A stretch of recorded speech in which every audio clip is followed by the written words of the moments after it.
అందరికీ నమస్కారం. తెలుగు కథల నిలయం ఛానల్‌కి స్వాగతం. ఎవరో తలుపు తట్టిన శబ్దమైతే పుస్తకం చదువుకుంటున్న నేను తలెత్తి గోడ గడియారం వైపు చూశాను. 11 చూపిస్తోంది. ఈ సమయంలో ఎవరొస్తారబ్బా! అనుకుంటూ లేచి వెళ్లి తలుపు తీశాను. ఎదురుగా ఓ అమ్మాయి నిలబడి ఉంది. 25 లోపు ఉంటుంది ఆమె వయసు. చాలా అందంగా ఉంది. ఆమె కట్టుకున్న నల్లటి చుక్కలున్న తెల్లని కాటన్ చీరకు ఆమె వల్ల అందం వచ్చింది. ఆమె ధరించిన నల్లరంగు రవిక ఆమె మేని తెల్లదనాన్ని మరింత స్పష్టంగా చూపిస్తోంది. ఆమె చనువుగా లోపలికొచ్చి కుర్చీలో కూర్చుంది. నేను ఆమె చర్యకు ఆశ్చర్యపోతూ ఏం చేయాలో తోచక నిలబడి ఉంటే, "కూర్చోండి" అంటూ మంచం చూపింది. తను హోస్ట్ అయినట్లు, నేను గెస్ట్ అయినట్లు.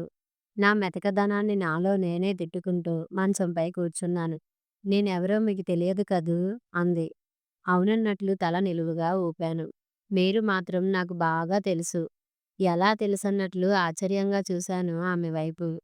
"మీరు రోజూ ఆఫీస్‌కి మా ఇంటి మీదుగా వెళ్తుంటారు." "అలాగా" అన్నట్లు చేసి, "ఇంతకు ఈ వేళప్పుడు వచ్చారేం? మా ఆఫీసులో పనేదైనా ఉందా?" అని అడిగాను. "అబ్బే! అలాంటిదేం లేదు. నాకు అర్జెంటుగా 500 కావాలి. మళ్ళీ వీలైనంత త్వరలో మీకిచ్చేస్తాను" అంది.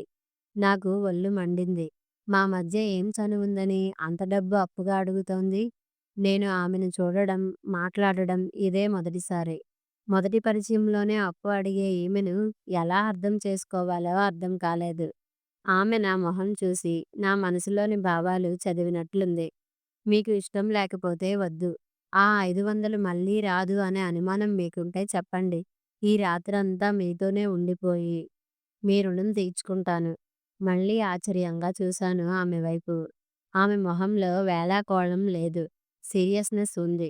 ఆమెను నఖశిఖ పర్యంతం పరిశీలించాను. అందమైన రూపమే కాదు, ఆకర్షణీయమైన శరీర సౌష్ఠవం కూడా ఆమెకుంది. నేను బ్రహ్మచారిణి. ఆడదాని స్పర్శ కోసం తపించడం లేదు కానీ, కోరుకుంటున్న వాడినే మగాడిని కాబట్టి. వయసు 30 ఏళ్లు దాటుతున్నా పెళ్లి చేసుకోకపోవడానికి కారణం పెళ్ళంటే ఆసక్తి లేక కాదు. నా పెళ్లి కోసం తపించేవాళ్ళు, ప్రయత్నించి సంబంధం కుదిర్చేవాళ్ళు ఎవరూ లేక. అనాథ శరణాలయంలో పెరిగాను. చదువు పూర్తయ్యాక ఉద్యోగం తెచ్చుకొని ఒంటరి జీవితం గడుపుతున్నాను. అయితే ఓ ఆడపిల్ల ఇలా సిగ్గు విడిచి మాట్లాడడం జీర్ణించుకోలేకపోతున్నాను. "నేను మీకు నచ్చలేదా?"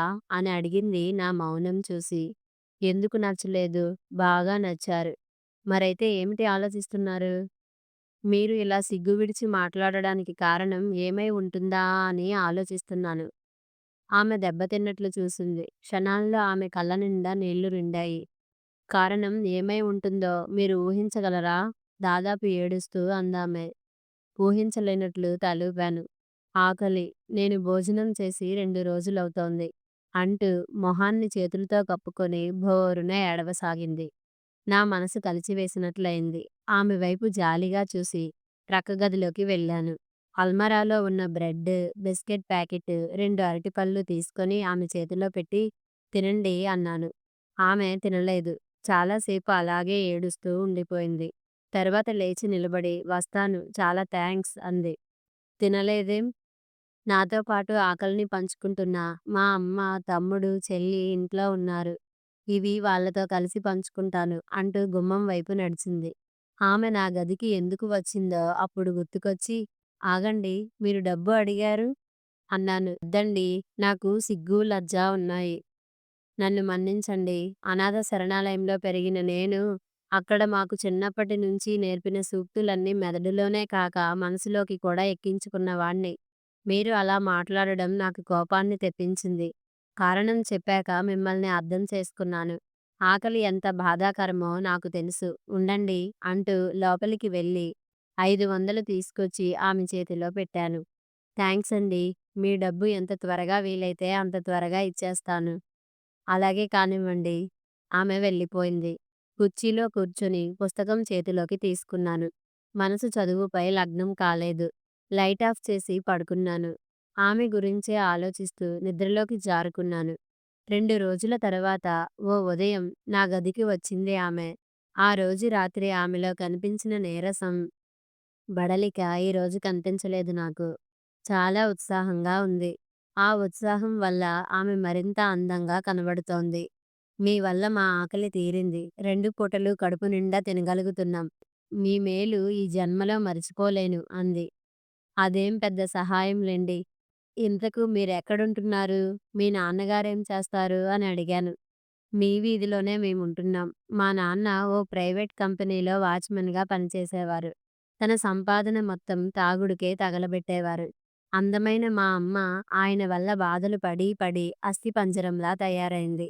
పిల్లలు ఏం చదువుతున్నారో, ఏం తింటున్నారో, ఏం కప్పుకుంటున్నారో ఆయన ఏనాడూ పట్టించుకోలేదు. మా అమ్మ, మా నాన్న పనిచేసే కంపెనీ వాళ్ళ సాయంతో ఆయన పేర అన్ని లోన్‌లు తీసుకొని, ఆయనకు తక్కువ జీతం వచ్చేలా చేసి, ఆ మొత్తం దాచుకొని మమ్మల్ని సాకింది, చదివించింది. అది చాలక తను 4 ఇళ్లల్లో వంటలు చేసి సంపాదించేది. నేను ఇంటర్ వరకు చదివాను. అమ్మ ఇక నన్ను చదివించలేనంది.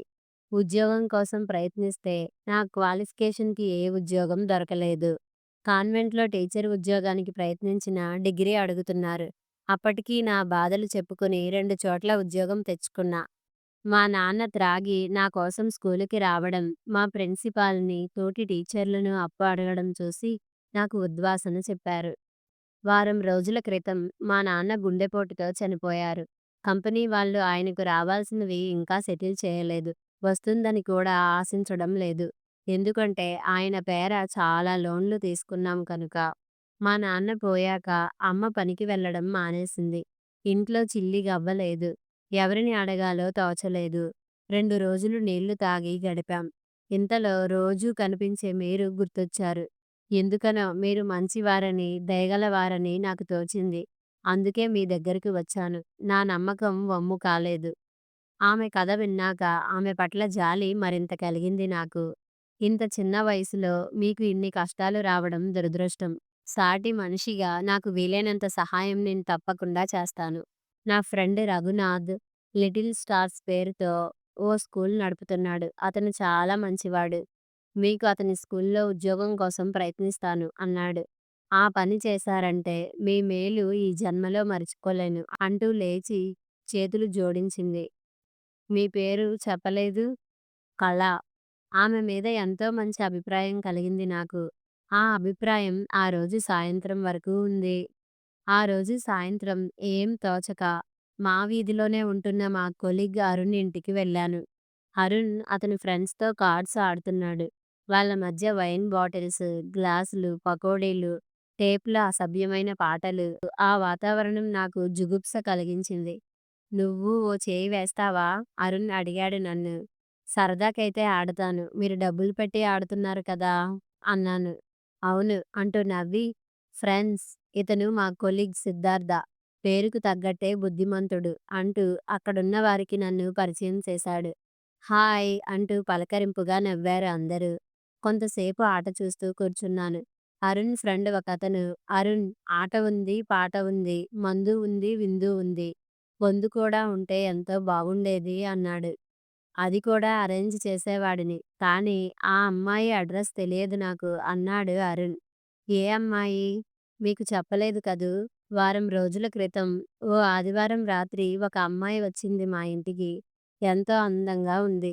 తనకు 500 అర్జెంటుగా కావాలని, బదులుగా రాత్రంతా నాతో ఉంటానని చెప్పింది. నా భార్య పుట్టింటికి పోవడంతో నేను 500 ఆనందంగా ఇచ్చాను. మరుసటి రోజు ఉదయం 5 గంటల వరకు నాతో ఉండి ఆనందాన్నిచ్చింది. కోరితే మళ్ళీ కూడా వస్తానంది." అరుణ్ మాటలు విని షాకయ్యాను. ఆ అమ్మాయి ఎలా ఉంటుందని అరుణ్‌ని అడిగాను. అతను చెప్పాడు. సందేహం లేదు. ఆ అమ్మాయి కళ.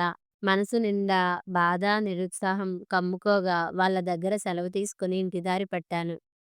తర్వాత ఒకరోజు ఆఫీస్‌కు వెళ్తుంటే దారిలో కళ కనిపించింది. తన ఉద్యోగం గురించి అడిగింది. ఆఫీస్ పనులతో బిజీగా ఉన్నానని, వీలు చూసుకొని చెప్తానని అన్నాను. ఆమె పట్ల ఏర్పడిన అసహ్యం వల్ల ఆమెతో మాట్లాడాలని, సహాయం చేయాలనిపించలేదు. వారం రోజుల తర్వాత ఆమె మళ్ళీ కనిపించింది. తనకు 'లిటిల్ స్టార్స్' స్కూల్‌లో ఉద్యోగం దొరికిందని చెప్పింది. నాకు కృతజ్ఞతలు కూడా చెప్పింది. అది కృతజ్ఞతో లేక ఎత్తిపడుపో నాకు అర్థం కాలేదు. నేను రఘునాథ్‌తో మాట్లాడలేదు కనుక అది ఎత్తిపడుపే అనుకున్నాను. మళ్ళీ రఘునాథ్ దగ్గర నా పేరు ప్రస్తావించి ఉంటుంది కనుక కృతజ్ఞతే అయి ఉంటుంది అనుకున్నాను. 10 రోజుల తరువాత రఘునాథ్ స్కూల్‌కెళ్ళాను. నేను వెళ్ళేసరికి అతను కళతో మాట్లాడుతున్నాడు. నన్ను చూడగానే హాయ్ సిద్ధార్థ్! ఏమిటి ఇంత దయ కలిగింది మా మీద?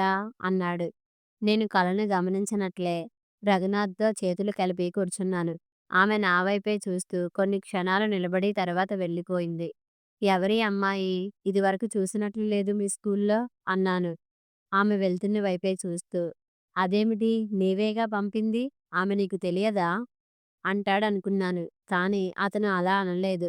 కళ అని ఈ మధ్యే చేరింది. మంచి అమ్మాయి. ఇంగ్లీష్ టీచ్ చేస్తుంది. ఇంగ్లీషా? ఆశ్చర్యంగా అడిగాను. అవును. ఆమెని మొదటిసారి చూసినప్పుడు నాకు అలా అనిపించలేదు. ఆమె టీచింగ్ చూశాక ఎంతో తృప్తి చెందాను. సాయంత్రాల్లో స్పోకెన్ ఇంగ్లీష్ క్లాసెస్ కూడా తీసుకుంటుంది. ఆమె మా ఇంటికి వచ్చినప్పుడు ఒక్క వాక్యం కూడా ఇంగ్లీష్‌లో మాట్లాడలేదన్న విషయం గుర్తొచ్చింది నాకు. మామూలుగా ఒక కొత్త వ్యక్తి దగ్గర మంచి ఇంప్రెషన్ తెచ్చుకోవడానికి తనకు తెలిసిన ఇంగ్లీష్ పరిజ్ఞానాన్ని ప్రదర్శిస్తుంటారు చాలామంది. ఆమె అలా చేయకపోవడం నన్ను ఆశ్చర్యపరిచింది. ఆమెకి ఇంగ్లీష్‌లో ఇంత నాలెడ్జ్ ఎలా వచ్చిందని అడిగాను. జవాబుగా చిన్న కథలాంటి నిజం చెప్పింది. వాళ్ళ పక్కింటమ్మాయి చిన్నప్పుడు ఈమెతో కలిసి ఆడుకునేదిట. హైస్కూల్‌కి రాగానే ఆ అమ్మాయి కొడైకెనాల్‌లోని ఓ స్కూల్‌లో చేరిందట. సెలవుల్లో ఇంటికి వచ్చినా కళతో ఎక్కువగా మాట్లాడేది కాదు. కళ మాట్లాడినా తను ఇంగ్లీష్‌లోనే బదులివ్వడం. తన ఇతర డబ్బున్న స్నేహితురాళ్ళతో ఇంగ్లీష్‌లో మాట్లాడుతూ, అలా మాట్లాడలేని కళను చులకనగా చూసేదట. అందువలన ఎలాగైనా ఇంగ్లీషు నేర్చుకోవాలనే పట్టుదల వచ్చిందట. రోజూ హిందూ పేపర్ కొనేదట. లైబ్రరీకెళ్ళి కథల పుస్తకాలు ఇంటికి తెచ్చుకొని చదివేదట. తల్లిని పోరి ఓ డిక్షనరీ కొనుక్కొని కొత్త పదాలకు అర్థాలు వెతికేదట. వస్తున్న రోజులు ఎన్నో ఉన్నా హిందూ పేపర్ కొనే రోజు మాత్రం లేదట. అలా కష్టపడి ఇంగ్లీష్‌లో ప్రావీణ్యం తెచ్చుకుందిట. ఆక్స్‌ఫర్డ్ డిక్షనరీలోని ముప్పాతిక భాగం పదాలకు అర్థాలు తెలుసట ఆమెకు. ఆమెలో ఒక భాషను నేర్చుకోవాలన్న పట్టుదలను, కృషితో సాధించిన వైనాన్ని మెచ్చుకోకుండా ఉండలేకపోయాను. ఇంతకు ఆమెని ఎవరు రికమెండ్ చేసి పంపారు నీ దగ్గరకు అని అడిగాను. ఎవరూ పంపలేదు. తనే వచ్చి అడిగింది. తన ఇంటి పరిస్థితులు వివరించింది. జాలేసి ఉద్యోగం ఇచ్చాను. నా అంచనాకు మించి పనిచేస్తోంది. ప్రవర్తన కూడా చాలా డీసెంట్‌గా ఉంది. మామూలుగా కొత్తగా చేరిన వాళ్లకు 2000కు మించి ఇవ్వను నేను. కానీ ఈమెకు 3000 ఇవ్వాలనుకుంటున్నాను అన్నాను. పర్వాలేదు. ఆ జీతంతో ఆమె కుటుంబం హాయిగా కాకపోయినా ఆకలికి అలమటించకుండా బ్రతకవచ్చు అనుకున్నాను. తరువాత రఘునాథ్ దగ్గర సెలవు తీసుకుని బయటకు వచ్చాను. ఆమె అంటే కోపం కొంత తగ్గి ఇష్టం పెరిగింది నాలో. ముఖ్యంగా ఆమె నా పేరు వాడుకోకుండా ఉద్యోగం తెచ్చుకోవడం ఆమెపై గౌరవాన్ని పెంచింది. 6 నెలలు గడిచిపోయాయి. కళను అప్పుడప్పుడు వీధిలో చూసేవాణ్ణి. ఆమెను చూడగానే మనసులో ఏదో ఒక రకమైన అలజడి కలిగేది. వారం రోజులు ఆమె కనబడకపోతే మనసంతా దిగులుగా అనిపించేది. స్కూలుకెళ్ళి ఆమెను చూద్దామని అనిపించినా, మళ్ళీ రఘునాథ్ ఏమనుకుంటాడోనని ఆ ఆలోచన విరమించుకునేవాణ్ణి. రాత్రిళ్ళు నిద్ర పట్టేది కాదు. ఆమె గురించే ఆలోచించేవాణ్ణి. నాకంటూ ఎవరూ లేని నేను ఆమెకి సర్వస్వం కావాలని అనుకుంటున్నాను. ఆమె అందం, సంస్కారం, వ్యక్తిత్వం నాకెంతో నచ్చింది. ఆమె చూపుల్లో కూడా నా పట్ల ఆరాధనా భావం కనబడింది నాకు. అయితే అరుణ్ మాటలు నా చెవుల్లో మారుమోగుతూనే ఉన్నాయి. ఏదో ఒకరోజు ఆమెనే అడిగేయాలి. ఆమె నిజం చెబుతుందన్న నమ్మకం నాకుంది. ఆ రోజు కోసం ఎదురుచూస్తున్న నాకు మళ్ళీ ఆమె క్యారెక్టర్ గురించి అనుమానం కలిగించే విషయం ఒకటి నా దృష్టికి వచ్చింది. ఈ మధ్య కళ నాకు స్కూటీపై ఎదురొస్తోంది. ఎక్కడిది ఈమెకి ఇంత డబ్బు? అరుణ్ లాంటి వాళ్ళు ఇచ్చిందా? రఘునాథ్ కూడా ఈమె ట్రాప్‌లో పడ్డాడా? రఘునాథ్ మంచివాడే. కానీ ఎంత వారలైనా కాంతదాసులే కదా! మనసులో ఎన్నో అనుమానాలు. ఒకరోజు రఘునాథ్ స్కూల్‌కెళ్ళాను. ఆ మాట, ఈ మాట మాట్లాడి, ఎలా ఉంది మీ కొత్త ఇంగ్లీష్ టీచర్ అని అడిగాను. ఆమె ఇప్పుడు మా స్కూల్‌లో పనిచేయడం లేదు. ఏం? ఆశ్చర్యంగా అడిగాను. నీకు సెయింట్ మేరీస్ స్కూల్ తెలుసుగా? ఈ ఊర్లో నంబర్ 1 పొజిషన్‌లో ఉన్న స్కూల్ అది. వాళ్ళ స్కూలులో స్పోకెన్ ఇంగ్లీష్ క్లాసెస్ తీసుకోవడానికి 8000 ఆఫర్ చేశారు కళకు. అయితే అవసర సమయంలో ఉద్యోగం ఇచ్చి ఆదుకున్నానని నా స్కూల్ వదలడానికి ఇష్టపడలేదు తను. నేనే నచ్చచెప్పి పంపించాను. నేనెటూ 8000 ఇవ్వలేను. వేరే చోట ఇస్తున్నప్పుడు ఎందుకు వద్దనాలి? ఆమె కుటుంబానికి ఆ డబ్బులు ఎంతో అవసరం. అయితే ఆమె లేని లోటు నాతో పాటు నా స్టూడెంట్స్ కూడా ఫీలవుతున్నారు. ఆమె యాబ్సెన్స్‌ను ఆమెతో ఉన్నవాళ్ళు అంతగా ఫీలవుతున్నారంటే, ఆమె తన మంచితనంతో, ప్రతిభతో వీళ్ళందరి హృదయాల్లో చెరగని ముద్ర వేసి ఉంటుంది. కళ, యూ ఆర్ గ్రేట్ అనుకున్నాను. ఆమె ఈ మధ్య స్కూటీపై కనబడుతుంటే స్కూల్ మారిందేమోనని నాకు అనుమానం వచ్చింది అన్నాను. ఇప్పుడామె పనిచేస్తున్న స్కూలు వాళ్ళ ఇంటికి చాలా దూరంగా ఉంది. అందువల్ల బ్యాంక్‌లో లోన్ తీసుకొని స్కూటీ కొన్నది. ఆమె గురించి, రఘునాథ్ గురించి చెడుగా ఆలోచించినందుకు సిగ్గుపడ్డాను. రఘునాథ్ దగ్గర సెలవు తీసుకొని రోడ్డుపై నడుస్తూ కళ గురించే ఆలోచించసాగాను. కళ జీతం 8,000 నా జీతం కంటే ఎక్కువ. తన శీలాన్నే పణంగా పెట్టబోయిన ఆమె ఈరోజు అంత జీతం తీసుకుంటున్నదంటే నాకు ఆశ్చర్యంగా ఉంది. కృషితో నాస్తి దుర్భిక్షం అన్న సూక్తి గుర్తుకొచ్చింది నాకు. దాదాపు 6 నెలల తర్వాత ఓ రోజు రాత్రి నేను హోటల్లో భోజనం చేసి నా గదికొచ్చి వారపత్రిక తిరగేస్తుంటే కల వచ్చింది. నేను అప్రయత్నంగా లేచి నిలబడి రండి కూర్చోండి అన్నాను. ఆమె కుర్చీలో కూర్చున్నాక నేను కూర్చున్నాను. ఆమె ఎందుకో నీరసంగా కనిపించింది. మొహంలో బాధ కూడా కనిపించింది. ఆమె పర్స్ తెరిచి రూ. 500 నోటు ఒకటి బయటకు తీసి, మీ 500 మీకు ఇచ్చేయాలని ఎన్నిసార్లు ప్రయత్నించినా ఏదో ఒక ఖర్చు వచ్చి అడ్డుపడుతూ ఉంది. ఆలస్యం చేసినందుకు మన్నించండి అంటూ నోటు పట్టుకున్న చేతిని నా వైపు చాపింది. నేను నోటును చూడడం లేదు. ఆమె చేతి తెల్లదనాన్ని, సౌకుమార్యాన్ని చూడసాగాను. తీసుకోండి ప్లీజ్. పర్వాలేదు ఉంచండి అన్నాను ఆమె వైపు చూస్తూ. లేదు తీసుకోండి. ఇప్పటికే చాలా ఆలస్యం చేశాను అంటూ లేచి టేబుల్ పైన నోటు పెట్టి దానిపై ఓ పుస్తకాన్ని ఉంచి మళ్ళీ కుర్చీలో కూర్చుంది. 500 నోటును చూడగానే నాకు అరుణ్ మాటలు గుర్తుకొచ్చాయి. మిమ్మల్ని ఓ మాట అడుగుతాను ఏమనుకోరుగా? అడగండి. మీరు ఇలా 500 నన్ను కాక ఇంకెవరినైనా అడిగారా? ఆమె మొహంలోకి తొంగి చూస్తూ అడిగాను. ఆమె భయంగా నా వైపు చూసింది. పర్వాలేదు చెప్పండి. నేనేమీ అనుకోను. ఎవరితో చెప్పను. మీ కొలీగ్ అరుణ్‌ని అడిగాను. నిజానికి డబ్బు అడగడానికి నేను ఎన్నుకున్న వ్యక్తులు మీరు, అరుణ్. ఎందుకంటే మీరిద్దరే అప్రోచబుల్‌గా కనిపించారు నాకు. అయితే మీకింకా పెళ్లి కాలేదు. అరుణ్ పెళ్లై భార్యాపిల్లలున్నవాడు. వయసు, ఆవేశం తగ్గి యుక్తాయుక్త విచక్షణా జ్ఞానం కలిగి ఉంటాడని ఆశించాను. నా ఆశ నిరాశయింది. 500 ఇచ్చి నా చేయి పట్టుకున్నాడు. ఇంట్లో అందరూ ఆకలితో ఉన్నారని, మరుసటి రోజు వస్తానని చెబితే, తను ఆకలితోనే ఉన్నానన్నాడు. బలవంతంగా నా చేయి విడిపించుకొని ఆ డబ్బు అతని ముఖాన కొట్టి వచ్చేశాను. తరువాత మీ దగ్గరికి వచ్చాను. మీరు అదే విధంగా ప్రవర్తిస్తే ఎలా తప్పించుకోవాలో అని భయపడ్డాను. కానీ మీరు మనిషిలా స్పందించారు. మా ఆకలి తీర్చారు. 500 అడగాలని ఎందుకు అనుకున్నారు? 100 అడిగితే ఎవరైనా సులభంగా ఇచ్చేవారు కదా! 100 దొరికినా అది 4 రోజుల్లో ఖర్చయిపోతుంది.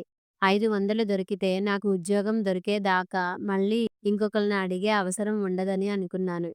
అయితే ఆ 500 ఓ అపరిచిత వ్యక్తికి ఇవ్వడానికి ఎవరైనా తటపటాయిస్తారు. అందువల్ల నా శరీరాన్ని ఎరగా చూపి, డబ్బును తీసుకొని అప్పటికి ఏదో ఒక సాకు చెప్పి తప్పించుకొని, నాకు ఉద్యోగం దొరికాక ఆ డబ్బు తిరిగి ఇచ్చేద్దామని అనుకున్నాను. కానీ ఇప్పుడు ఆలోచిస్తే నేను ఎంత సంస్కార రహితంగా ఆలోచించానో, అసలు ఎలా ఆ విధంగా మాట్లాడగలిగానో అనిపిస్తోంది. అందుకు సిగ్గుపడుతున్నాను కూడా. తప్పు మీది కాదు, ఆకలిది. ఇప్పుడు చేతిలో డబ్బుంది కాబట్టి సంస్కారం గురించి, సభ్యత గురించి ఆలోచిస్తున్నారు. అప్పుడు మీ ప్రయారిటీ మీ ఇంట్లో వాళ్ళ ఆకలి తీరటం. ఆ పరిస్థితుల్లో కూడా మీరు దారి తప్పలేదు. అందుకు మిమ్మల్ని అభినందించాలి. ఆమె తనను అర్థం చేసుకున్నందుకు కృతజ్ఞతగా నా వైపు చూసింది. నా మనసులోని మబ్బులు తొలగిపోయాయి. అలజడి మాయమైంది. హాయిగా, ప్రశాంతంగా ఉంది నా మనసిప్పుడు. ఎలా ఉంది మీ కొత్త స్కూలు? అన్నాను టాపిక్ మారుస్తూ. నేను అక్కడ ఉద్యోగం వదిలేస్తున్నాను. ఎందుకు? నాకు మాల్దీవ్స్‌లో ఉద్యోగం వచ్చింది. 20,000 జీతం ఇస్తారట. మా స్కూల్ వాళ్ళే నా అప్లికేషన్ పంపి నన్ను రికమెండ్ చేశారు. నోట మాట రానట్లు కూర్చుండిపోయాను. గుండె లోతుల్లో బాధ మొదలైంది. నేను ఆమెను ప్రేమిస్తున్నానని, ఆమె లేకుండా బ్రతకలేనని నాకు అర్థమైంది. మా నాన్న పోయాక మేము ఎలా బ్రతకగలమో అని భయపడ్డాను. కానీ ఆశ్చర్యంగా నేను కలిసిన వాళ్ళందరూ నేను ఊహించని సహాయాలు చేశారు. నా బాగు కోసం తప్పించిన మిమ్మల్ని అందర్నీ వదిలి వెళ్ళాలంటే నాకూ బాధగా ఉంది. కానీ నా వాళ్ళ బాగు కోసం నేను వెళ్ళక తప్పదు అంది. ఎంతసేపు మీ వాళ్ళ గురించే ఆలోచిస్తున్నారు?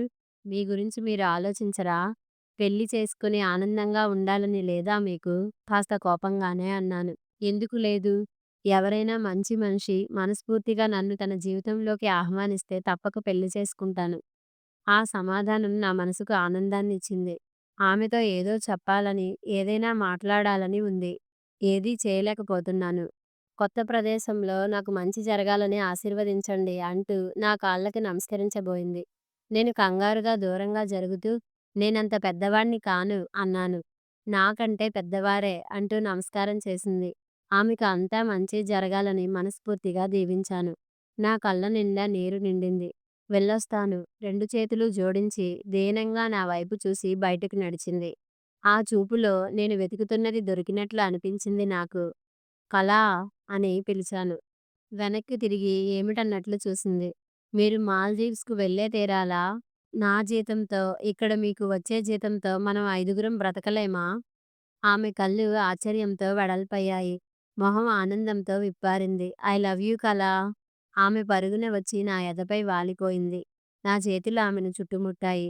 మీ నుంచి ఈ మాట కోసం ఎన్ని నెలలుగా ఎదురుచూస్తున్నానో తెలుసా? ఆమె ఏడుస్తోంది. ఆ ఏడుపు ఆకలి వల్ల కాదు, ఆనందం వెల్లువైనందువల్ల. కథ సమాప్తం.